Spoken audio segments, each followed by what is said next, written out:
Nampally police ने हैदराबाद के red hills में जुमेरात की दोपहर एक शख्स का कत्ल करने में मुलव्विस 3 अफराद को हिरासत में ले लिया। तीनों अफराद को पुलिस ने मुख्तलिफ मकामात से हिरासत में ले लिया। पुलिस जराये का कहना है कि 2 मुल्जिमान ने मकतूल अयान कुरैशी को चाकू के वार करके कत्ल कर दिया था, जबकि दूसरा मुल्जिमान को वारदात अंजाम देने के बाद फरार होने में उनकी मदद की थी। पुलिस को शुबा है कि कत्ल की साजिश और उसे अंजाम देने में चंद और लोगों ने उनकी मदद की थी। अयान कुरैशी का कत्ल उस कत्ल का बदला है जो उसने साल 2020 में कंचनबाग में किया था, जब वो नाबालिग था।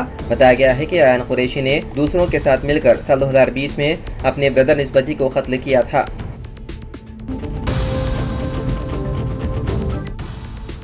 सुप्रीम कोर्ट जुमे को डीप फेक और मसनूई दहानत यानी कि AI के गलत इस्तेमाल से मुतालिक एक अहम मुकदमे की समाअत करेगा। ये समाअत उस दरख्वास्त पर हो रही है जिसमें मुतालबा किया गया है कि डीप फेक और AI से तैयार होने वाले जाली मवाद पर रोक लगाने के लिए सख्त कवायद और ज़वाबित बनाए जाएं। दरख्वास्त गुजार ने अदालत से इस्तदा की है कि सोशल मीडिया प्लेटफॉर्म पर डीप फेक या AI से तैयार करदा वीडियो और तस्वीर की शनाख्त करने और उन्हें फौरी तौर पर हटाने के लिए जामे ज़ाब्ते वादे किए जाए। इस दरख्वास्त में मरकज़ और इलेक्शन कमीशन को भी फरीक बनाया गया है ताकि इंतखाबी अमल के दौरान इस टेक्नोलॉजी के मुमकिन गलत इस्तेमाल को रोका जा सके।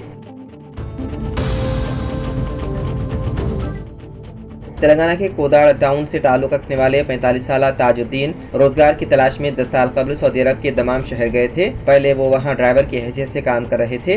बाद में उन्होंने तरकारी की एक दुकान खोल ली। जुमेरात को ताजुद्दीन की मुश्तबा हालत में मौत हो गई। ताजुद्दीन के घर वालों के मुताबिक उनके किसी शख्स से कुछ अरसे से झगड़े चल रहे थे। उसी झगड़े के दौरान मुबैना तौर पर ताजुद्दीन को पेट्रोल छिड़क कर जिंदा जला दिया गया, जिसकी वजह से उनकी मौत हो गई। ये वाक़या जुमेरात को पेश आया, जिससे उनके घर में कोहराम मच गया। ताजुद्दीन के पसमानदगान में बीवी, एक बेटा और एक बेटी शामिल है। घर वालों ने नाश को वतन वापस लाने के लिए माली मदद की अपील की है, क्योंकि उनके पास जरूरी वसाइल मौजूद नहीं है।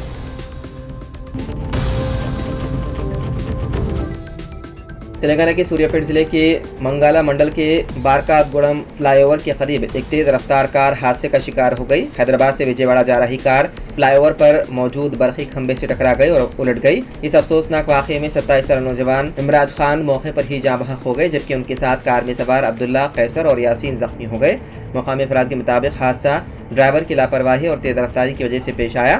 पुलिस ने वाक़े की तहकीक़ात शुरू कर दी है। फौरी तौर पर हादसे का शिकार अफराद के मकाम की शनाख्त नहीं हो सकी, ताहम उन तमाम का ताल्लुक़ हैदराबाद से बताया गया है।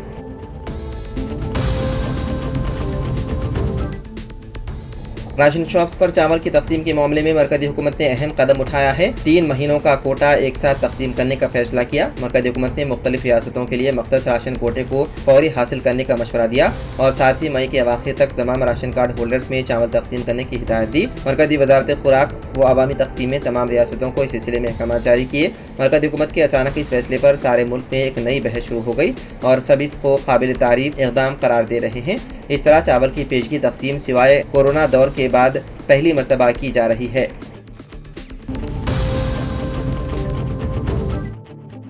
वज़ीर-ए-आज़म नरेंद्र मोदी 21 जून को विशाखापट्टनम का दौरा करेंगे, जहां वो 11वें इंटरनेशनल योगा डे तकारीब में बहैसियत मेहमान खुसूसी शिरकत करेंगे। चीफ सेक्रेटरी आंध्र प्रदेश विजय आनंद ने अहदेदारों के साथ वज़ीर-ए-आज़म के दौरे के इंतजामात का जायजा लिया। विजयवाड़ा में मुनक़िदा जायजा इजलास में चीफ सेक्रेटरी ने 2 मई को अमरावती में वज़ीर-ए-आज़म के दौरे के मौके पर किए गए इंतजामात की सिताइश की और कहा कि 21 जून को आलमी यौम योगा के मौके पर विशाखापट्टनम में भी मौसर इंतजामात किए जाएंगे। इंटरनेशनल योगा डे में 2 लाख अफराद की शिरकत का इम्कान है।